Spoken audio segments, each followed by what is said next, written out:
Facebook o de YouTube. Saludo a los hermanos de la iglesia también de Camino de Santidad que no pudieron venir. Dios les bendiga donde quiera que estén. Pues hoy empezamos este año, empezamos nuestros estudios bíblicos y este primer libro que vamos a estudiar este año, donde nos quedamos, es el libro de Efesios. Es el libro que vamos a empezar a estudiar. Es un libro corto, me parece que son 6 capítulos, si no mal recuerdo. Y hoy vamos a empezar por el capítulo 1 del libro de Efesios. El Efesios para mí es un significado del el plan supremo de Dios, ¿sí? Y esta es la introducción a la carta de Pablo a los Efesios. Este capítulo 1 él introduce, ¿verdad? La carta de Pablo, mis hermanos, a los Efesios. ¿Se acuerdan cuál es la última carta que leímos en diciembre antes de terminar el año? ¿Quién recuerda? Gálatas, así es. La carta de Pablo a los Efesios es diferente en comparación con todas las cartas que ya hemos visto. ¿Por qué es diferente? Es diferente a Romanos, a Corintios, a Gálatas, porque Efesios no se escribió tanto para abordar problemas de la iglesia. ¿Se acuerdan que aquellas cartas eran para ver, están fallando aquí, hay este problema, ustedes hacen esto, no deben de hacerlo, etcétera, etcétera? Bueno, esta carta es diferente. Aún porque fue escrita para explicar algunos de los temas y doctrinas del cristianismo. Era más para explicar temas que para abordar problemas. ¿Sí me explico? Así que los temas elevados de Efesios hacen, no sé si ustedes lo han leído todo el libro alguna vez, pero hacen que Efesios sea una carta muy elogiada y apreciada por muchos teólogos. Se dicen que es una de las cartas que trae mucha enseñanza bíblica, ojo, a pesar de ser un libro corto, tiene muchas. Y Efesios, incluso algunos teólogos, fíjense, la llamaron la reina de las epístolas, o sea, la reina de las cartas. Fíjense bien, la composición, incluso otros dijeron que Efesios es la composición más divina del hombre. Qué hermoso, mejor que una melodía de Mozart, ¿verdad? La composición más divina del hombre. Efesios, mis hermanos, resume en gran medida los temas principales de los escritos de Pablo, pero hace más que eso, lleva el pensamiento de las cartas anteriores a una nueva etapa, a ver las cosas del cristianismo desde otra perspectiva, ¿sí? Así que la epístola a los Efesios es un cuerpo de divinidad completo. En el primer capítulo, que es el que vamos a ver hoy, tiene las doctrinas del evangelio. En el siguiente tienes la experiencia de los cristianos. Y antes de que termine la carta, tienes los preceptos de la fe cristiana. Quien quiera ver el cristianismo en un tratado, de verdad, que lea, que marque, que aprenda y que digiera interiormente el libro de Efesios. Así que si la carta a los romanos, no sé si algunos recuerdan, se enfoca mucho en la obra de Dios, en el cristianismo individual, ¿sí? Efesios incluye grandes temas de la obra de Dios en la iglesia, es decir, en la comunidad. Ya no es un tanto particular, sino es más grupal. ¿Sí me explico? Si la carta, entonces, Karl Marx, que fue un científico, escribió sobre un nuevo hombre y una nueva sociedad, pero veía al hombre y a la sociedad en términos casi puramente económicos y solo ofreció respuestas, obviamente, económicas, ¿verdad? Pero en sus cartas a los Efesios, por ejemplo, Pablo también vio al nuevo hombre y a una nueva sociedad, pero lo vio todo logrado por la obra que hizo Jesús. ¿Cómo somos ahora o cómo podemos ser? Pero ya en base a la obra de Jesús. Efesios, mis hermanos, tiene muchas similitudes con la carta de Pablo a los Colosenses. Esa no la hemos estudiado. Dado que Pablo escribió ambas, ¿desde dónde creen? ¿Quién sabe desde dónde escribió la carta a los Colosenses y Efesios? ¿Nadie? Ok, les voy a soplar. Desde la cárcel en Roma.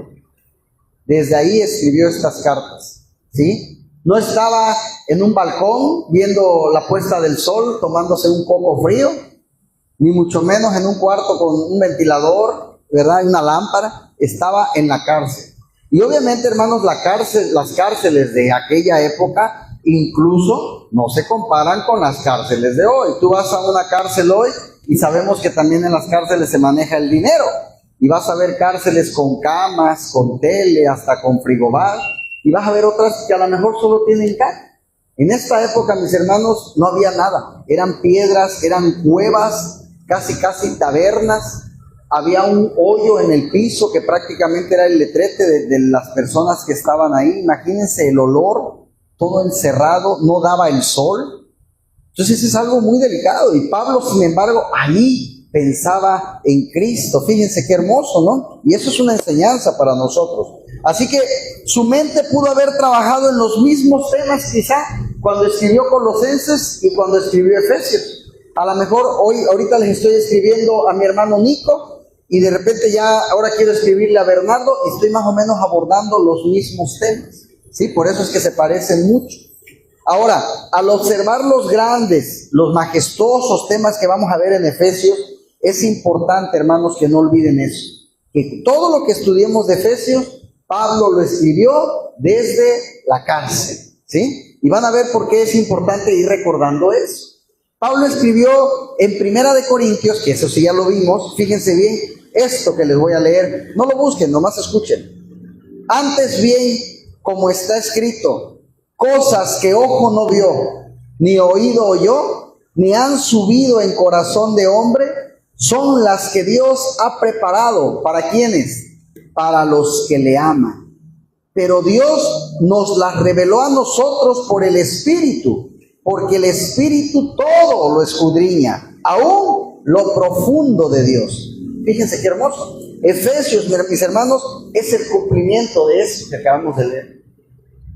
Revela las cosas que Dios ha preparado. ¿Para quiénes? Para quienes lo aman. ¿Cuántos de aquí aman al Señor? Entonces esto va a ser revelado para ti. Este libro es revelado para ti. Amén. Entonces vamos a comenzar con el saludo de Pablo. Busquen, ya tienen a la mano Efesios capítulo 1 y vamos a empezar primero con los dos primeros versículos. Versículos 1 y 2. Y dice así la palabra del Señor. Pablo, él se está presentando, Pablo, apóstol de Jesucristo, por la voluntad de Dios, a los santos y fieles en Cristo Jesús que están en Éfeso. Gracia y paz a vosotros, de Dios nuestro Padre y del Señor Jesucristo. ¿Sí? Si de repente cambia alguna palabra, puede ser que tengamos versiones diferentes, pero creo que leímos la misma, ¿verdad? Bueno. Primero, ¿qué empieza diciendo? ¿Cuál es la primera frase? ¿Pablo qué? ¿Apóstol de quién? De Jesucristo. ¿Sí? El comienzo de la carta, mis hermanos, es breve. No saluda tan detalladamente como en otras cartas que a menudo veíamos en otras partes, ¿verdad? Y luego dice, a los santos que están ¿en dónde? En Éfeso. ¿Sí? Por eso se llama el libro Efesios. ¿Sí? Éfeso es la ciudad y Efesios se les llama a los habitantes. Acapulco es la ciudad y nosotros somos ¿qué? Acapulqueños, ¿verdad? Así que Éfeso es la ciudad. En algunos manuscritos antiguos hay un espacio en blanco en lugar de la palabra en Éfeso, Basados en parte en esto, algunos creen que la carta fue en realidad una carta circular escrita no a una sola congregación, sino que estaba destinada a ser transmitida a muchas congregaciones diferentes en diferentes ciudades. Es una posibilidad, no digo que sea. Pero no hay duda, hermanos, de que esta carta estaba destinada a Éfeso. Y Éfeso era una ciudad muy importante para Pablo. Aquí estaba su bien conocido Éfeso. Ahí por espacio de 3 años completos, ¿sí? Una duración única que él trabajó ahí estacionado, 3 años en Éfeso. Había vivido, había trabajado, no solamente como un misionero apostólico, sino también como un pastor apostólico. ¿Sí? ¿Sí sabemos la diferencia entre un misionero y un pastor? ¿Sí? Un misionero puede ir a una comunidad, regalar comida, ayudar a la gente. A ver, hermano Nico, vamos a levantarle la casa que se le cayó a la señora. ¿sí? Regálale material del que trajimos, tráele despensa. Eso, ¿qué estamos haciendo? Misioneros. Pero un pastor, aparte de eso, ¿qué va a hacer también?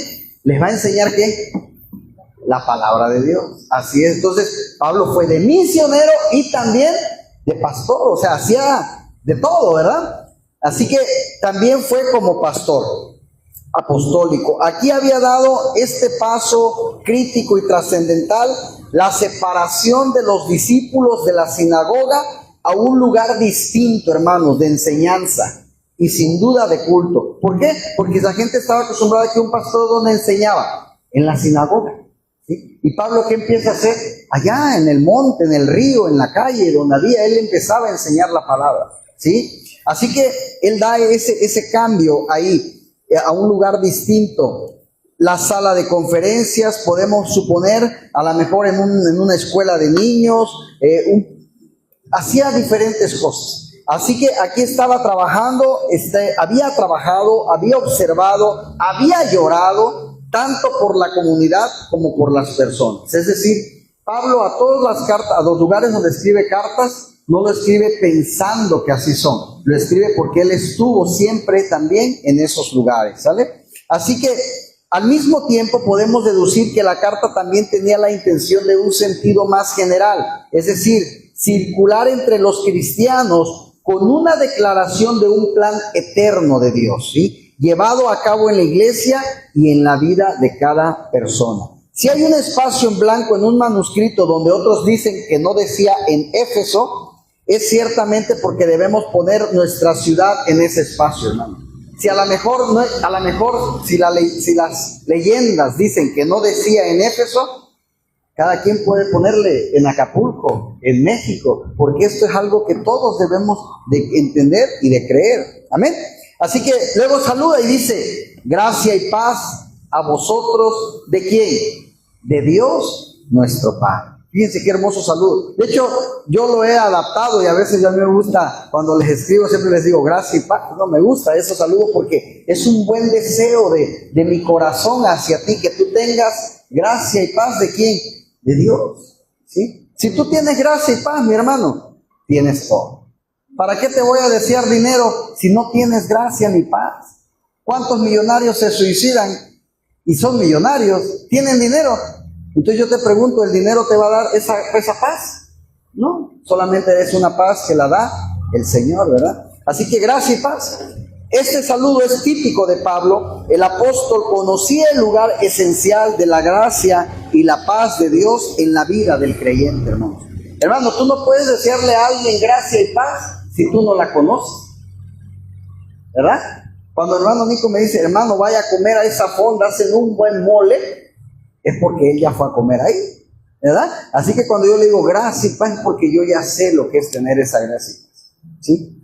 Así que Pablo sabía que recibir la gracia de Dios, ¿por qué dice gracia y luego dice paz, hermanos? También hay un sentido, ¿eh? ¿Por qué no dice paz y gracia?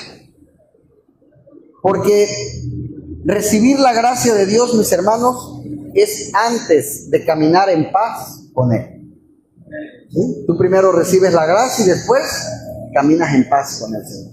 Tú no puedes caminar en paz si no llevas la gracia, ¿sí? Así que la obra de Dios, del trino a favor del creyente, está en los siguientes 3 versículos. Versículo del 3 al 6 es la obra de Dios el Padre primero. Fíjense bien, del 3 al 6.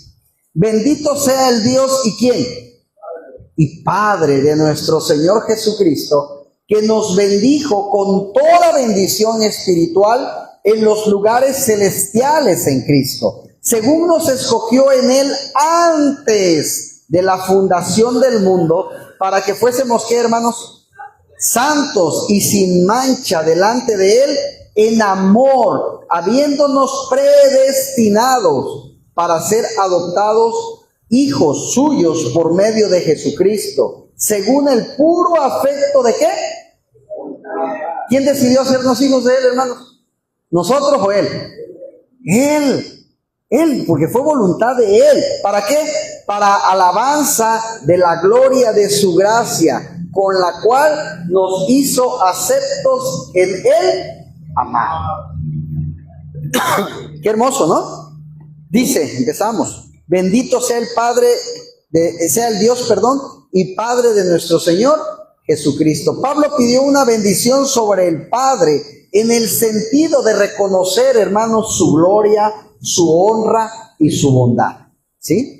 Porque el Padre ya ha bendecido al creyente con toda bendición espiritual. Dice que nos bendijo con toda, ¿qué? Bendición espiritual.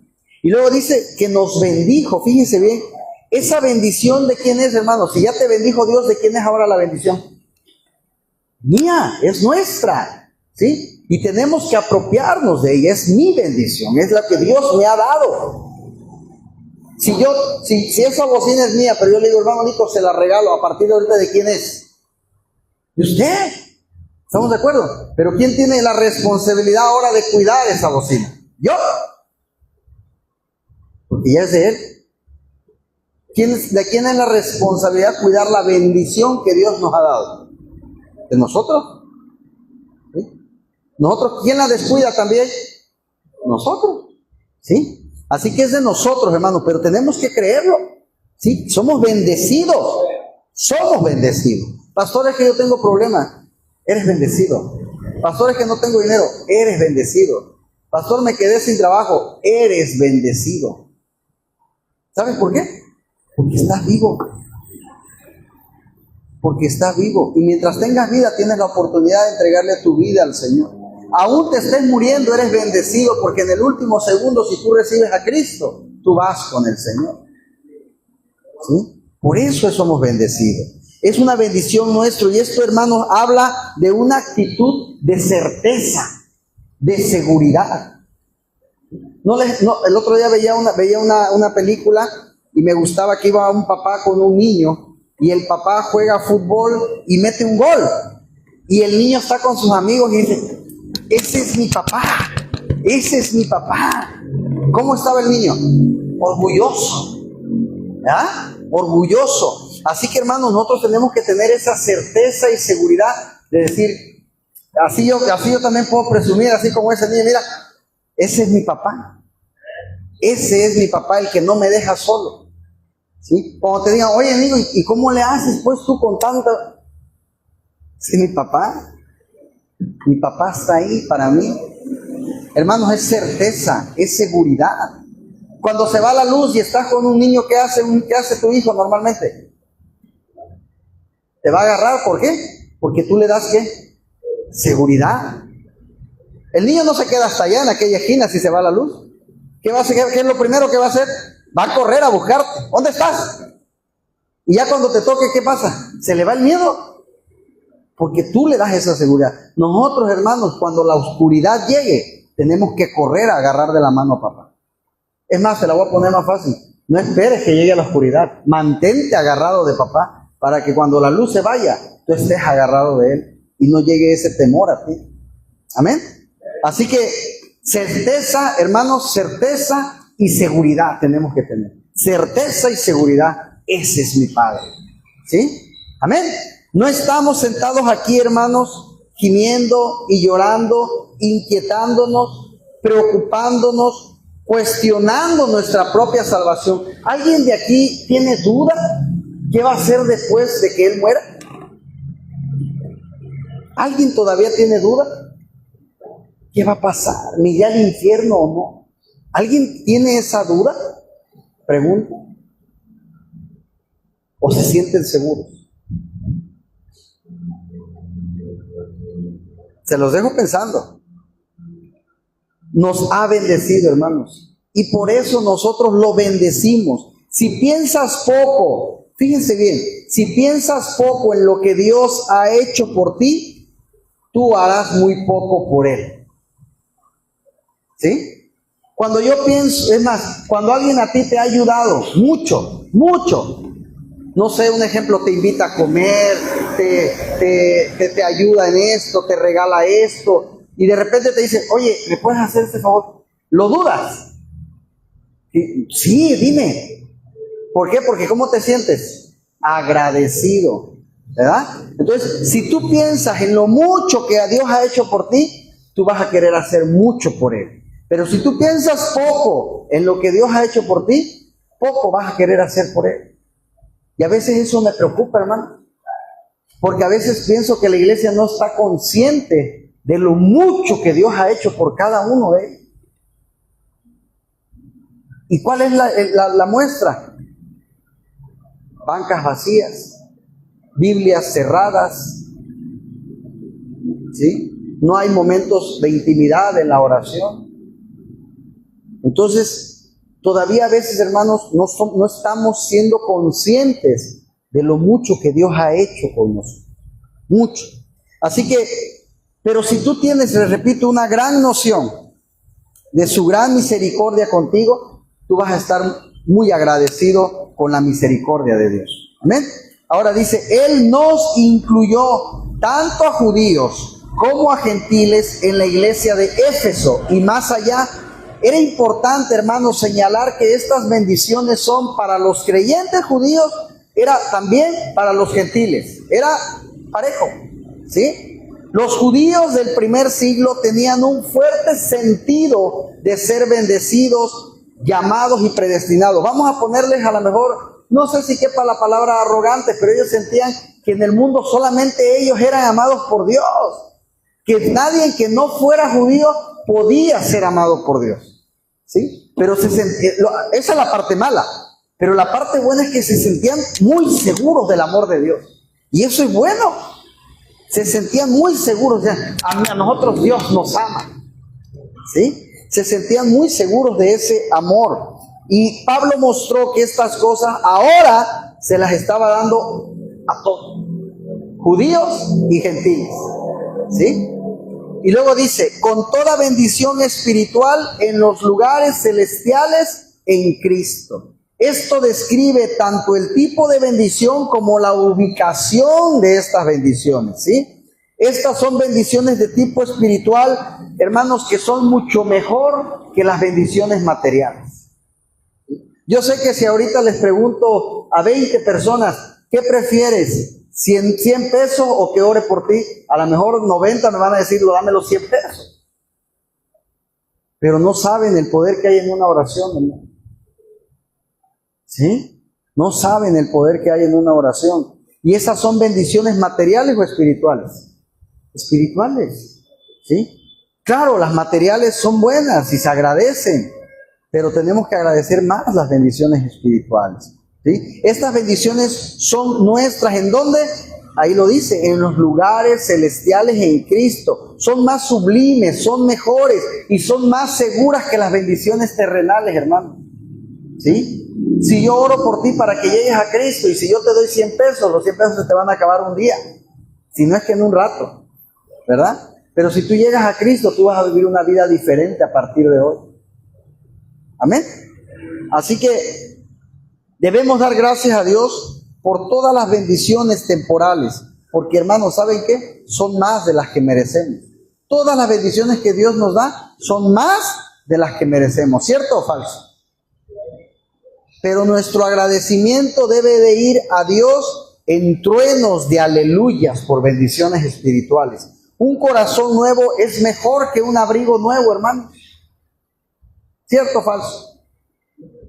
¿Sí? Alimentarse de Cristo es mejor que cualquier alimento terrenal. ¿Sí?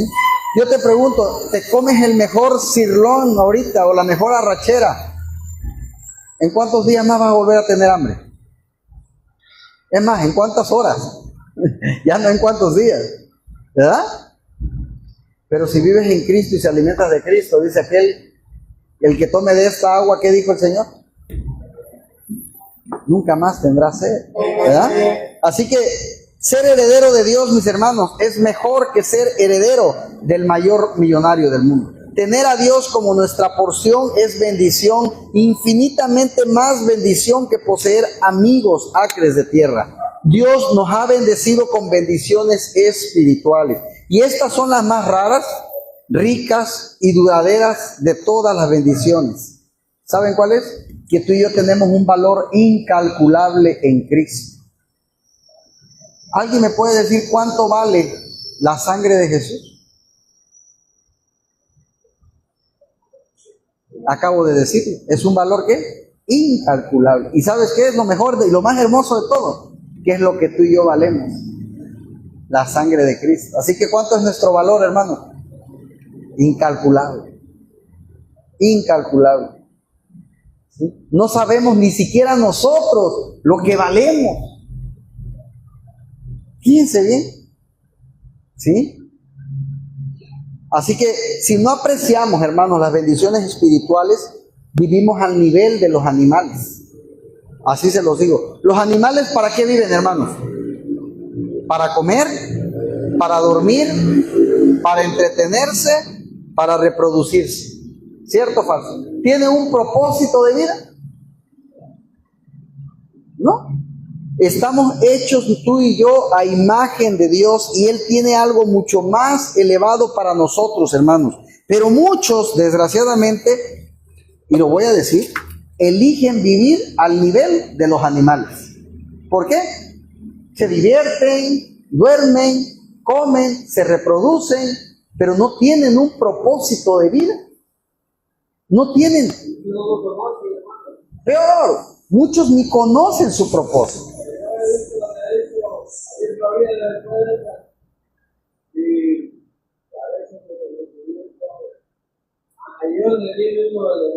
Así es. Fíjense, yo hace años yo no conocía a Cristo y yo decía, mi propósito en la vida es ser un profesional, casarme y tener hijos.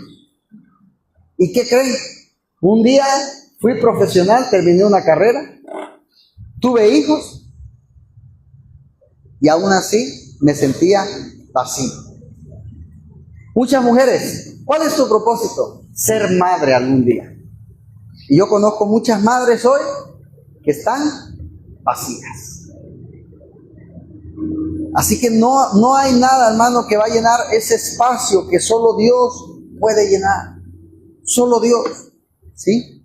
No hay nada que pueda llenar ese espacio que muchos lo quieren llenar con alcohol, con drogas, con mujeres, con sexo, con dinero, con fama, con una profesión, con un negocio. Y por más que quieren, no se puede llenar el espacio, hermano, porque está faltando lo más importante, Dios. Y si tienes a Dios, aunque no tengas todo lo demás, tienes todo, hermano. Buscar las cosas de los cielos y todo lo demás vendrá por añadidura. Amén. Así que Dios quiere, hermanos, que conozcamos toda bendición espiritual en los lugares celestiales en Cristo. También notamos que esto incluye toda bendición espiritual. Esto significa que cada bendición que recibimos, ¿la recibimos en quién? En Cristo, ¿verdad? Esto significa que Dios quiere bendecirnos con toda bendición disponible para nosotros, hermanos. Y luego termina diciendo, según nos escogió en Él. Nuestra posesión de toda bendición espiritual, hermanos, es tan segura que fuimos elegidos por Él. Y elegidos antes de la fundación del mundo. A mí a veces me da risa porque yo mismo lo he dicho, y los cristianos lo hacemos, usamos frases como que por costumbre, pero realmente no son frases bien estudiadas. Por ejemplo, luego decimos, ¿quién quiere aceptar a Cristo? Como si en mí está la decisión de si lo recibo o no, cuando no sabemos que Cristo ya nos aceptó a nosotros.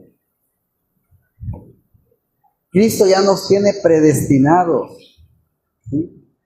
Te voy a poner un ejemplo. Bernardo llegó a esta iglesia y un día él pasó a recibir a Cristo. Y Bernardo hasta hoy quizá piensa que él tomó la decisión. Y a lo mejor simplemente Cristo ya lo tenía apartado. Y él escogió el tiempo, el momento en que la vida, las experiencias hicieran que al Bernardo llegara a este lugar, solito se parara y dijera, y el Señor dice, yo ya te tenía escogido. ¿Sí? Así que, y eso aplica para cada uno de nosotros, hermano. Para cada uno de nosotros. ¿Sí? Dice, según nos escogió Él. ¿Quién escogió a quién? ¿Nosotros a Dios o Dios a nosotros? Dios nos escogió, hermano. Dios nos escogió. No te orgullezcas que yo tomé la decisión. Tú no tomaste ninguna decisión. Dios trabajó en tu corazón. Dios trabajó en tu corazón. Y gracias a Él fue que tú pudiste levantar los pies y decir, yo lo quiero recibir. ¿Sí? Así que Él nos escogió, hermanos. Así que nuestra posesión de toda bendición espiritual es tan segura que fuimos elegidos por Él antes de la fundación del mundo. No nos atrevemos a menospreciar lo que Pablo escribió aquí. Los creyentes son elegidos por Dios y son elegidos antes de que hayan hecho algo o hayan sido algo para Dios, ¿sí? La gran luz de esta verdad arroja algunas sombras, es decir, al intentar reconciliar la responsabilidad humana con la soberanía divina. Sin embargo, el propósito de la luz no es proyectar sombras, sino guiar nuestros pasos, ¿sí? La luz de la selección de Dios, hermanos, nos da seguridad de la presencia de su plan y de su amor hacia ti y hacia mí. Amén. Las razones de la elección de Dios, hermanos, no son caprichos.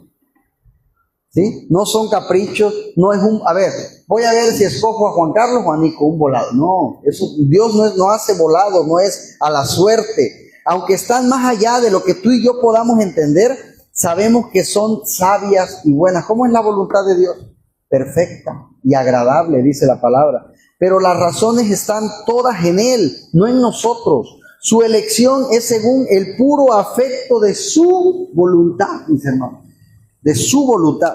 Somos escogidos en Él. Porque si somos escogidos en Cristo es fuera de nosotros. No es porque lo merecemos, sino porque nuestro Padre Celestial nos ha injertado mediante la bendición de la adopción en el cuerpo de Cristo. En resumen, el nombre de Cristo excluye todo mérito y todo lo que los hombres tienen de sí mismos.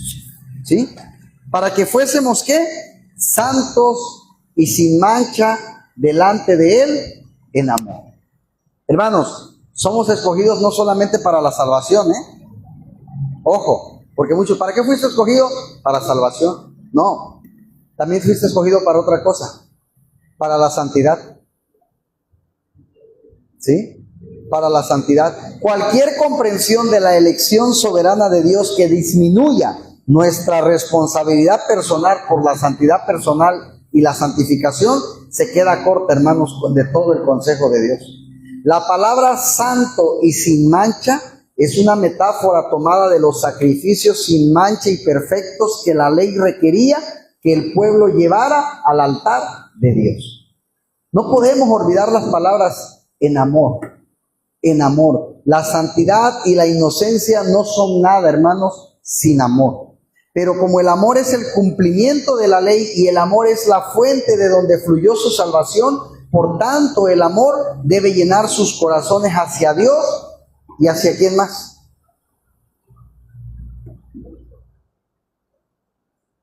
Hacia nuestro prójimo. Hacia nuestro prójimo, hermano. Yo te voy a decir algo. A veces se lo he dicho a Axel, por ejemplo. Le he dicho, tú tienes que ser amable con la gente. Tienes que ser bondadoso, cariñoso con la gente, educado. Y un día me dijo, es que a todos me saludan. Y ya no le dije esto a él, pero hoy se lo voy a decir. Hay gente que te va a saludar porque te aprecia y hay gente que simplemente te va a saludar porque eres el hijo del pastor. Y tú tienes que saber, ¿ves? Pero si tú no fueras hijo del pastor, no todos te van a saludar. A lo mejor algunos, pero no todos. Si aquí llegara el hijo del presidente, con el simple hecho de que yo te diga, es el hijo del presidente, buenas tardes, con mucha educación. Pero si yo me quedo callado y no te digo nada, algunos lo saludarán, otros no. ¿Estamos de acuerdo? Así que, hermanos, esto es muy importante. La palabra santo y sin mancha tenemos que entenderla, pero también hay algo, que el amor tiene que ser el amor con el prójimo, ¿sí? Y no solamente por quien sea la persona, sino porque tenemos que ver que todos los que están aquí son hijos de Dios. Y eso ya es un motivo suficiente como para tratarte bien. ¿Estamos de acuerdo? Ese es un motivo suficiente. No tiene que haber algo más, no tienes que ser hijo de alguien para que yo te trate bien. El simple hecho de que seas hijo de Dios me merece mucho. ¿Sí? Me merece mucho. Así que la santidad y la inocencia, hermanos, no son nada sin amor. Así que, pero como el amor es el cumplimiento de la ley, el amor debe llenar nuestros corazones. Amén. Hacia Dios y hacia el prójimo. Habiéndonos predestinado, hermanos, para ser adoptados hijos suyos por medio de Jesucristo. Este es el destino del Padre para sus escogidos, que disfruten ser adoptados como hijos suyos. Hermanos, cuando en la ley adoptamos a un hijo, tiene los mismos derechos que un hijo natural. Los mismos. ¿Sí? Ante la ley es un hijo normal para ti. Entonces, cuando Dios dice que somos adoptados por Él, tenemos los mismos derechos. ¿Sí? ¿Quién es el Padre de Jesús? Dios. ¿Quién es nuestro Padre? Dios. ¿Se dan cuenta? Aunque Jesús y el Padre son uno, tenemos los mismos derechos que Jesús. Porque también somos hijos de Dios. También somos hijos de Dios. ¿Sí? Así que el plan de desarrollo de Dios para nosotros, hermanos, no solo incluye salvación y transformación personal, sino también una relación cálida y segura con el Padre. ¿Sí?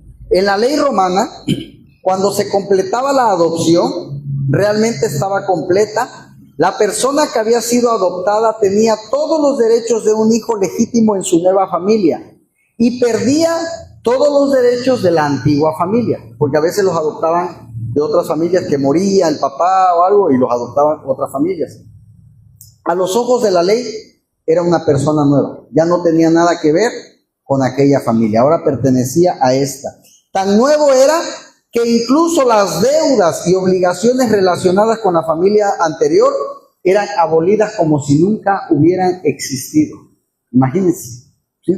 Los creyentes en el Señor Jesús, hermanos, somos adoptados. Nacemos en la familia, pero el griego de creyente y de adoptado tiene un significado: posición de hijo. Posición de hijo. Estamos en una posición, hermanos, de hijos. Amén. Esta alta posición en la familia de Dios nos da algo en Jesús que Adán nunca tuvo. Ojo, cuando la gente nos hace la pregunta especulativa de por qué Dios siguió adelante con la creación cuando sabía que sería seguido por la caída, una respuesta que podemos dar tentativamente es que nos destinó a una dignidad más alta de la que incluso la creación nos otorgaría. ¿Sí? Para alabanza de la gloria de su gracia, con la cual, dice al último, nos hizo aceptos en él, amado. El aspecto relacional, hermanos, se enfatiza nuevamente cuando Pablo describe el estado aceptos, que significa muy favorecido o lleno de gracia, que se concede a todo creyente debido a la gracia de Dios. Jesús fue completamente aceptado por el Padre. Todo su carácter, todas sus palabras, su obra fue aceptable a Dios el Padre, y ahora tú y yo somos aceptados en él, amado. ¿Se dan cuenta?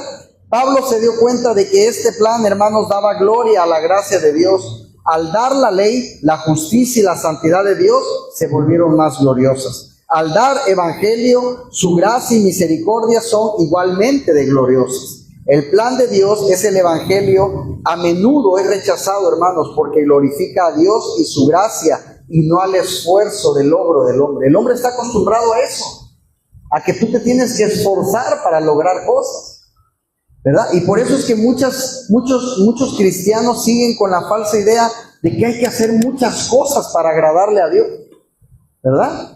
Tenemos que hacer esto, tengo que servir, tengo que ir a la iglesia, tengo que ir allá y tengo que... Y están tan enfocados en hacer, que piensan que esto es por méritos, ¿verdad?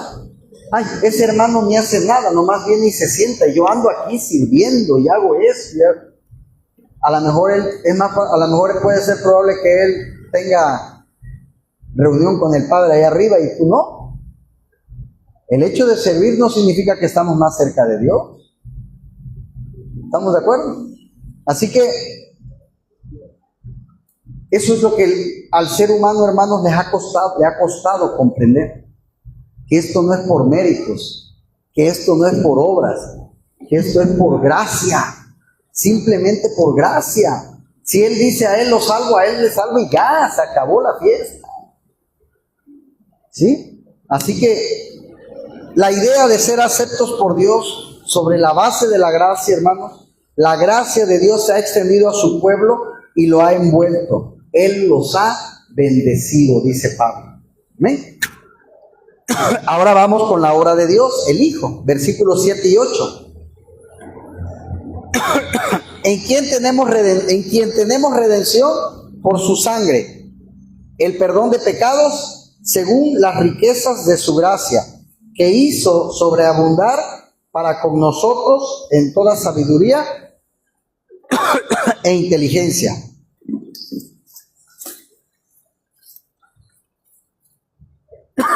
Perdón. Ay. Dice, en quien tenemos redención, ¿por qué? Al principio, lo que leímos ahorita, por su sangre. ¿Sí? El en quien es ¿quién? El amado. ¿Verdad? En quien tenemos redención y en ningún otro lugar. Hermanos, no hay redención posible fuera de Jesús y de su sangre redentora. Redención siempre implica el pago de un precio por la libertad que se compra. Siempre. Gracias. Utiliza la palabra griega lotruo, que significa liberar al recibir un rescate. ¿Sí? Eso es una redención. Aquí el precio, ¿cuál fue? Tú y yo estábamos secuestrados y alguien pagó nuestro rescate. ¿Quién nos secuestró? El pecado. Y le llamaron a alguien y dijeron, si quieres ver al hermano Juan Carlos libre, déjame un portafolio. ¿Con cuánto? Con tu sangre. Y Cristo dijo, ahí está el rescate. Eres libre del pecado. Y Jesús te liberó. Pero eso es lo hermoso. Pero a veces, ¿saben qué es lo triste, hermanos? Que aquí me tienen amarrado y me liberan, y en vez de yo correr, es que aquí ya me siento a gusto. Es que aquí ya me acomodé. Además, allá no sé qué vaya a haber. Aquí ya conozco. Me siento mal, me duele, a veces lloro, pero aquí ya conozco. Y la gente sigue en el pecado. Aunque ya no tienen nada amarrado, no quieren correr a Jesús. Eso sí es lo triste. Que ya no tienen nada que los ate y quieren seguir en el pecado. Eso sí es triste, hermanos. Así que corre, vete de ahí. Y ve a los brazos de Jesús, que Él ya pagó el rescate. ¿Verdad? ¿El precio cuál fue?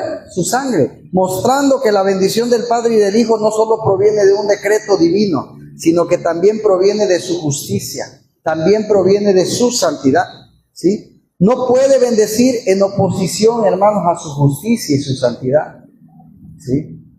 Jesús no nos redime por su vida sin pecado o por su ejemplo moral, sino solo por su muerte en nuestro lugar, por su sangre. Observa, no es redención por su poder, ¿eh? Jesús tiene poder, ¿sí o no? Pero no te redimió, te perdonó con su poder. ¿Sino por qué? Por su sangre. ¿Sí? No es redención por su amor. Jesús es amor, ¿sí o no? Pero te perdonó, ¿por qué? ¿Con qué? Con su sangre. ¿Sí? No debemos tener una visión supersticiosa o mística de la sangre, ojo, No fue por la sangre física de Jesús lo que salvó a alguien. ¿A ti te cayó sangre de Jesús en la cara? No es algo físico, ¿sí me explico? No es algo que lo tomemos literal.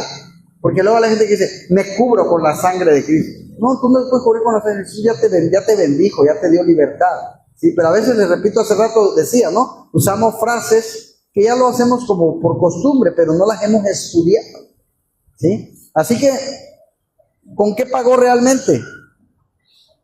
Su pago real y total por los pecados del hombre en toda su persona, no solo su sangre, en toda su persona. ¿En dónde? En la cruz. ¿Sí?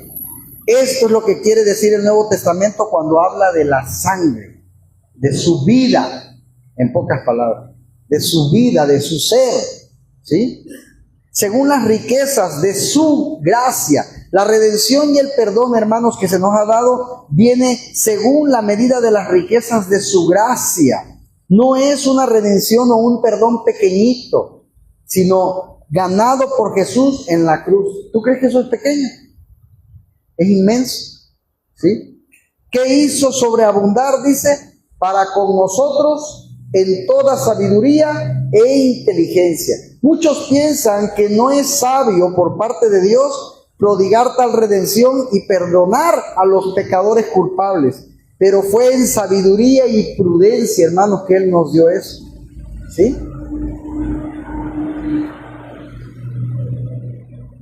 El misterio de su voluntad, versículos del 9 al 12. Dándonos a conocer el misterio de su voluntad, según su beneplácito, el cual se había propuesto en sí mismo de reunir todas las cosas en Cristo, en la dispensación del cumplimiento de los tiempos, así las que están en los cielos como las que están en la tierra. En Él, asimismo, tuvimos herencia, habiendo sido predestinados conforme al propósito del que hace todas las cosas según el designio de su voluntad, a fin de que seamos para alabanza de su gloria, nosotros los que primeramente esperábamos en Cristo. Fíjense bien, dándonos a conocer el misterio de su voluntad. Parte de lo que nos pertenece bajo las riquezas de su gracia, hermanos, es el conocimiento del misterio de su voluntad. El plan, el propósito de Dios, que una vez estuvo oculto, pero que ahora se revela en Jesús. ¿Estamos de acuerdo? A través del apóstol Pablo, Dios nos llamó a considerar la grandeza del plan de Dios para las edades y nuestro lugar en ese plan. En el sentido del Nuevo Testamento, un misterio es algo que está oculto para los paganos, pero no para los cristianos, ¿no? Hermanos, a ti te debe de dar gozo que hay muchas cosas en la Biblia que hoy entiendes, que mucha gente que se cree sabia allá afuera no lo entiende. No sabe, no se explica cómo funciona eso. Y tú sí, ¿sí? Y ese es el Espíritu Santo enseñándonos también. Y luego dice, en sí mismo de reunir todas las cosas en Cristo, así las que están en los cielos como las que están en la tierra. El plan supremo de Dios, hermanos, es reunir para resolver en última instancia todas las cosas en Cristo, ya sea a través de Cristo Jesús como Salvador, o de Jesús como juez también. Esto sucederá cuando, en el cumplimiento de los tiempos, que Él nos va a juzgar, dice la palabra, y Él juzgará a vivos y muertos. ¿Sí?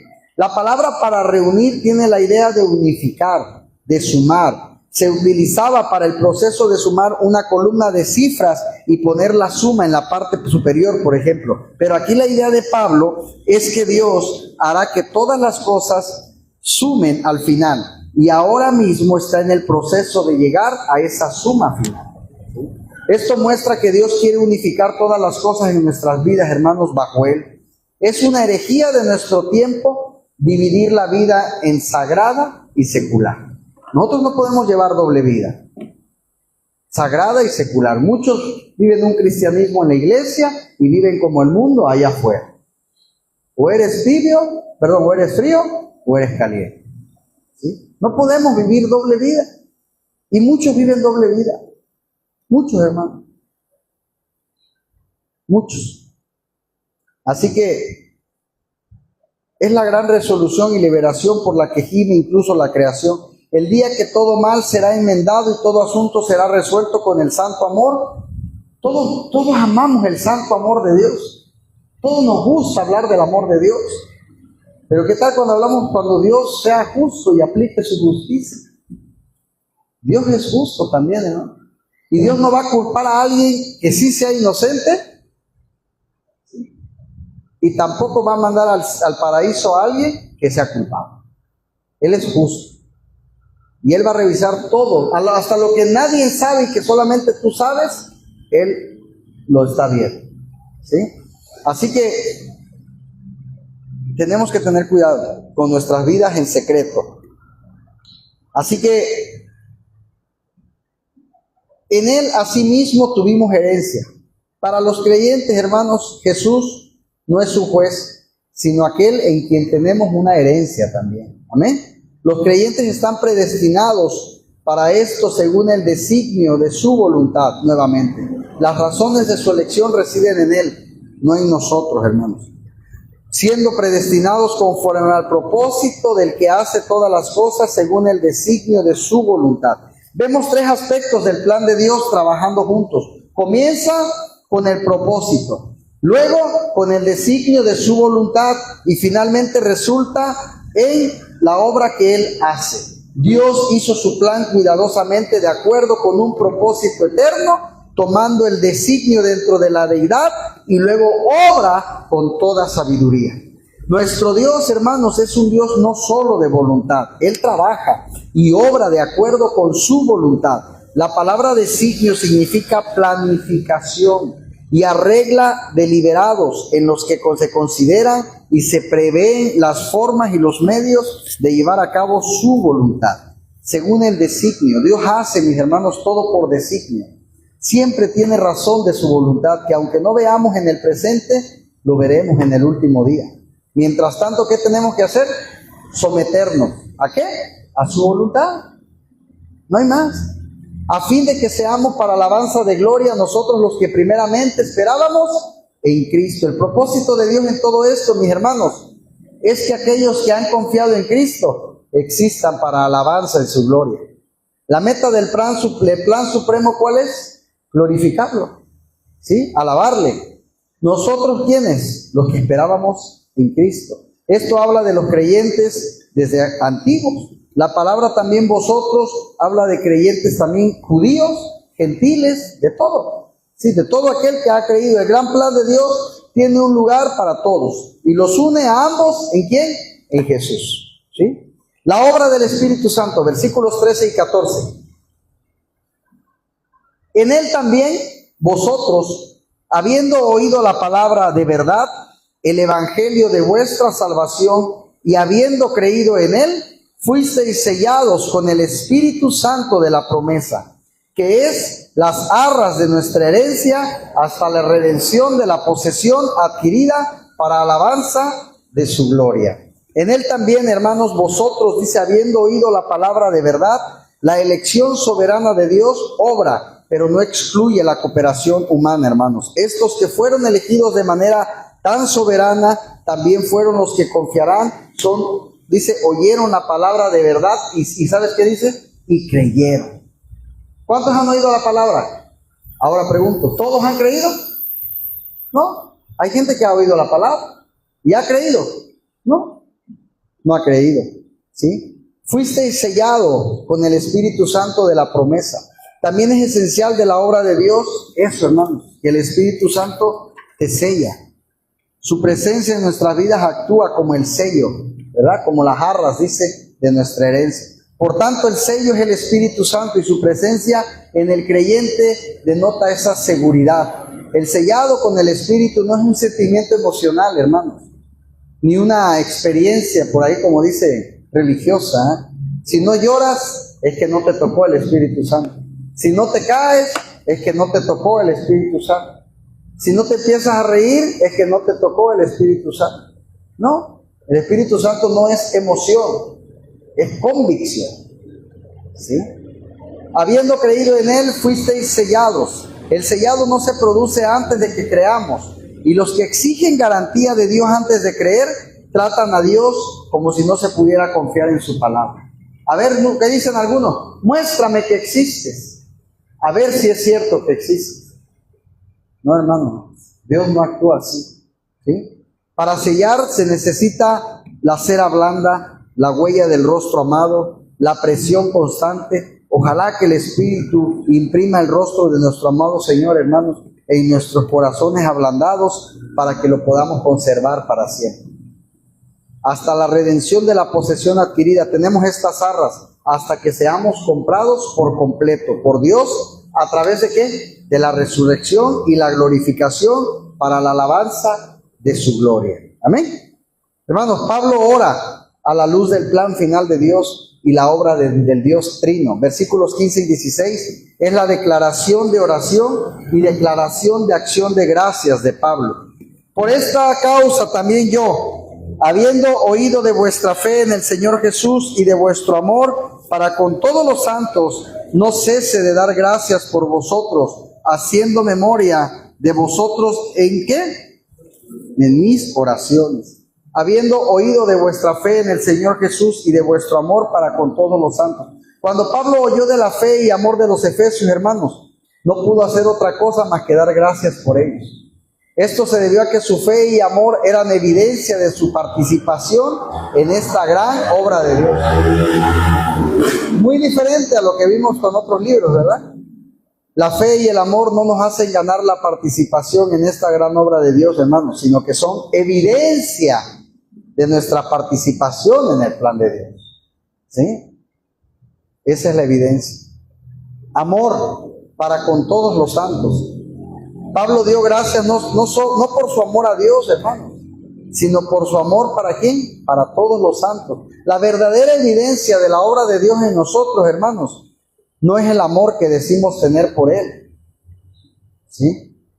Sino nuestro amor por el pueblo, lo que otros pueden ver. Haciendo memoria de vosotros, dice, en mis oraciones. Pablo no solo dio gracias por la obra de Dios entre los efesios, también oró para que continuara con más fuerza. Pablo nos muestra aquí que los predicadores deben hacer más, hermanos, que predicar solamente. ¿Sí? También deben orar por ellos. Si un ministro hará más bien a los demás con sus oraciones o predicación, no lo determinaré, lo decía alguien, un teólogo, pero ciertamente con sus oraciones cosechará más consuelo para sí mismo. Pablo a menudo oraba haciendo memoria de otros en oración. Cuando oró, mencionó a los romanos, a los tesalonicenses, a Filemón, a muchos más. Pablo ora, mis hermanos, también para que conozcan a Dios. Yo te pregunto, ¿tú has orado para que alguien de tus seres queridos conozca a Dios? Es una buena oración. Llévalo a tus pies, Señor. Ojalá y que no sea de una manera muy dura, porque a veces así llegamos. Pero que llegue, ¿verdad? Versículo 17. Para que el Dios de nuestro Señor Jesús, el Padre de gloria, os dé espíritu de sabiduría y de revelación en el conocimiento de Él. De espíritu de sabiduría y revelación. Pablo oraba, hermanos, para que el Padre le concediera a los efesios el espíritu de sabiduría, para que les diera revelación. Pero estos no son para que puedan ver la vida de otros. Ojo, tener la capacidad de predecir eventos como hay profetas hoy, o hacer lo que comúnmente pensamos así, como los profetas, ¿no? Él quería que tuvieran un espíritu de sabiduría y de revelación para que tuvieran un mejor conocimiento de Dios. ¿Sí? Eso. En el conocimiento de Él, nuestra vida cristiana debe centrarse en este propósito, hermano. Tú debes de centrarse en ese propósito, cada día conocer más de Dios, ¿sí? Cada día conocer más de Dios, como Él es en verdad, como lo revela su palabra, y corregir, sobre todo eso, corregir nuestras ideas falsas e idólatras de quién es Dios. Porque muchos tienen ideas equivocadas de quién es Dios.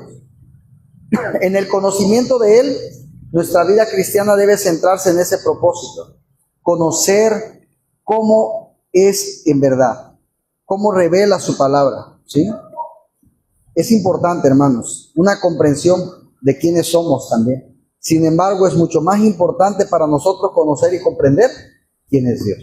Un famoso escritor llamado Alexander Pope escribió: conócete a ti mismo. No presumas analizar a Dios. El verdadero estudio de la humanidad es el hombre. Eso lo dijo un escritor mundano. Charles Spurgeon, un teólogo, respondió a esta declaración.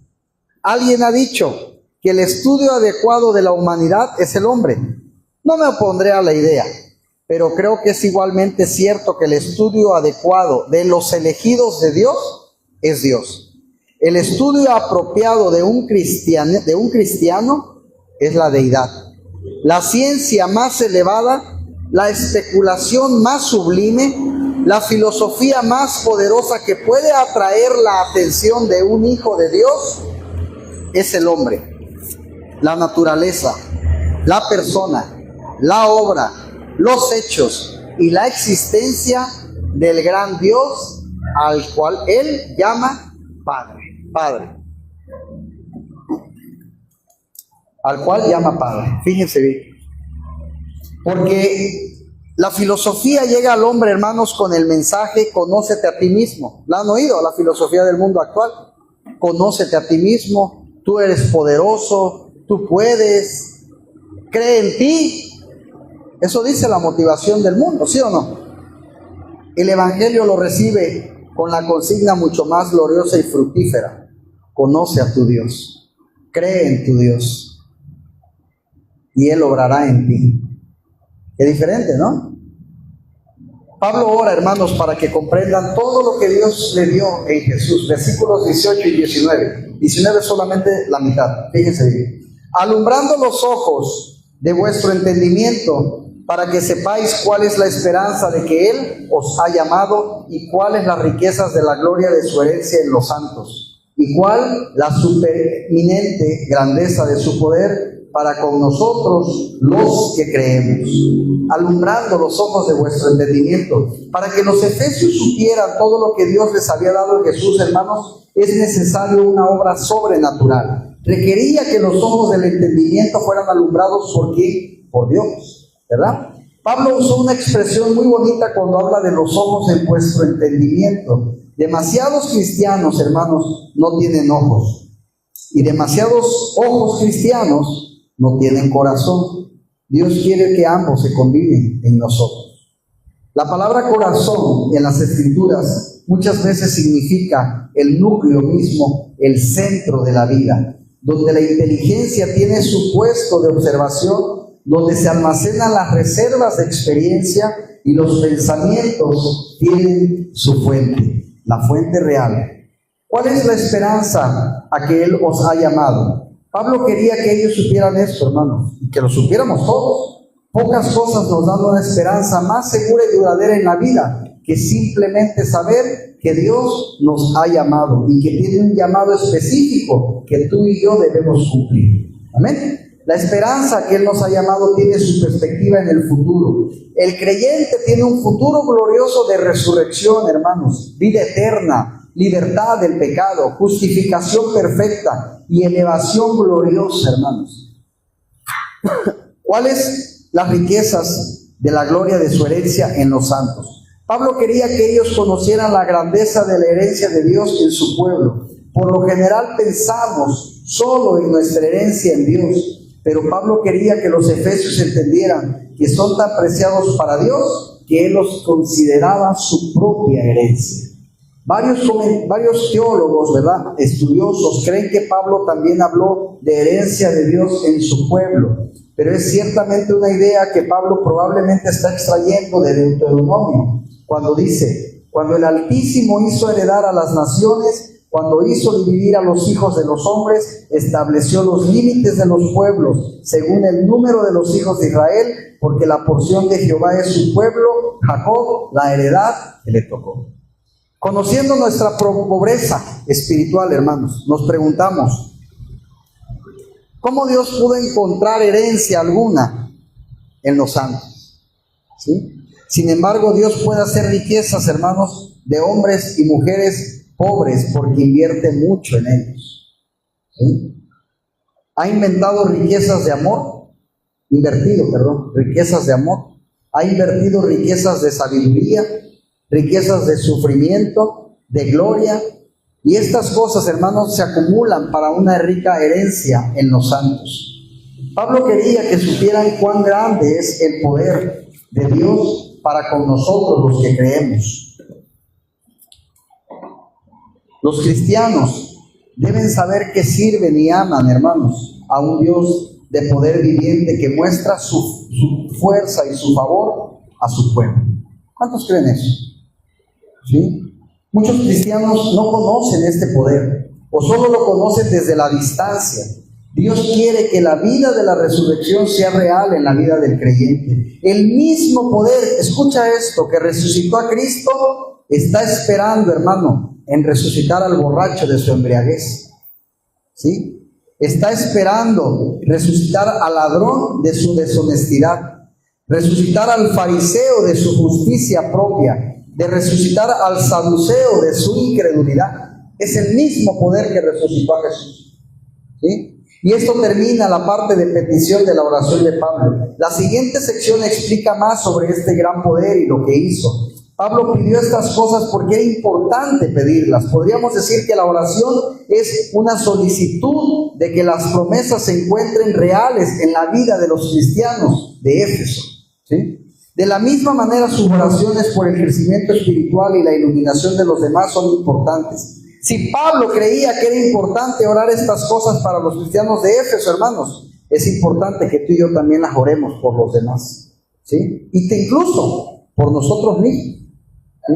Una descripción del gran poder de Dios que Pablo quiere que los efesios conozcan. Versículos, la otra parte del 19 hasta el 21. Dice: según la operación del poder de su fuerza, la cual operó en Cristo, resucitándole de los muertos y sentándole a su diestra en los lugares celestiales, sobre todo principado y autoridad de poder y señorío, y sobre todo nombre que se nombra, no solo en este siglo, sino también en el venidero. Hermanos, el poder que obra en nosotros es el poder de la fuerza que resucitó a Jesús de los muertos. Y esa fuerza, hermanos, está disponible para nosotros. ¿Sí? No puede haber una escasez de poder en la vida cristiana. Dios nos ha dado poder. ¿Cuántos creen? Yo lo creo. ¿Sí? Para el que cree, todo es posible. Si la muerte de Cristo es la demostración suprema del amor de Dios, la resurrección es la demostración suprema de su poder. Sentándose a su diestra, es el poder de su fuerza el que levantó a Jesús al cielo después de su resurrección, elevándolo por encima de todos los enemigos demoníacos y de todos los enemigos potenciales de todos los tiempos. Ese mismo poder es el que está en acción en los cristianos, hermanos. La diestra es el lugar de amistad, de honor, de confianza y de autoridad. ¿Por qué creen que cuando alguien confía mucho en una persona dicen que es su brazo derecho, está a su diestra? ¿Ya? Confianza, autoridad, amistad, honor, sobre todo principado de autoridad, poder y señorío. De otros pasajes a Efesios sabemos que esto se refiere a seres angelicales, tanto leales como letales. No entendemos completamente los rangos del reino angelical, pero sabemos que Jesús se eleva por encima de todos. Sabemos que el Rey está por encima de todos, aunque no podemos nombrar a todos los oficiales de la corte, pero sabemos que Cristo está por encima de todos. Piensen en la paradoja. El apóstol está hablando de un personaje de la historia reciente, contemporánea. Él había trabajado con sus manos, él había caminado de un lugar a otro como otros hombres. Y el hombre sin duda podría describir con precisión su apariencia y modales cuando él hablaba. Él ahora está sentado a la diestra, dice, del Dios Todopoderoso en su mismo trono. ¿Dónde ha colocado a Jesús este gran poder, hermanos? Fíjense bien, versículos 22 y 23. Y sometió todas las cosas bajo sus pies y lo dio por cabeza sobre todas las cosas a la iglesia, la cual es su cuerpo, la plenitud de aquel que todo lo llena en todo. Y sometió, hermanos, este gran poder de resurrección colocó a Jesús por encima, hermanos, de todas las cosas. Ahora todas las cosas están bajo los pies de Jesús, incluyendo el mismo Satanás, ¿sí? Puso a Jesús como cabeza de todas las cosas, incluida la iglesia. ¿Sí? Hermanos, y tristemente hoy hay muchas iglesias que no tienen a Jesús como cabeza. Pero entonces ya no son iglesias. ¿Sí? Dice que Cristo es su exaltación sobre el universo, es un regalo de Dios, hermanos, a la iglesia. Es un regalo. La iglesia, la cual es su cuerpo. Si Jesús es la cabeza, entonces tú y yo, ¿qué somos? El cuerpo. La idea de la plenitud de aquel aquí probablemente está relacionada con la manera en que Jesús llena su iglesia, hermanos. ¿Cómo llena la iglesia Jesús? Con su presencia, con sus bendiciones. ¿Sí? Y termino con esto. Si esto se da aquí como la gloria final del Cristo infinitamente exaltado, los ángeles y los arcángeles están sujetos a Él. Pero los hombres creyentes son unidos a Él con una unión tal que Él y ellos, por este mismo mensajero suyo, son llamados en otra parte un solo Cristo. Amén. Gloria a Dios, mis hermanos. Sin duda, un capítulo muy hermoso y que nos enseña mucho, como lo dije desde el principio, en términos generales, ¿verdad? Como iglesia. Vamos a orar. Padre, te damos gracias, Señor. Gracias por lo que has hablado con este primer capítulo de este libro de Efesios, Señor. Gracias, Señor, porque a pesar de los años que podamos tener en la iglesia, pocos o muchos, tú no dejas de enseñarnos, Padre. Tú no dejas de guiarnos, Señor. Bendito seas, Señor, por tanto amor, por tanta misericordia que tú tienes para con nosotros. Bendito seas, Padre, en el nombre de Jesús. Amén y amén.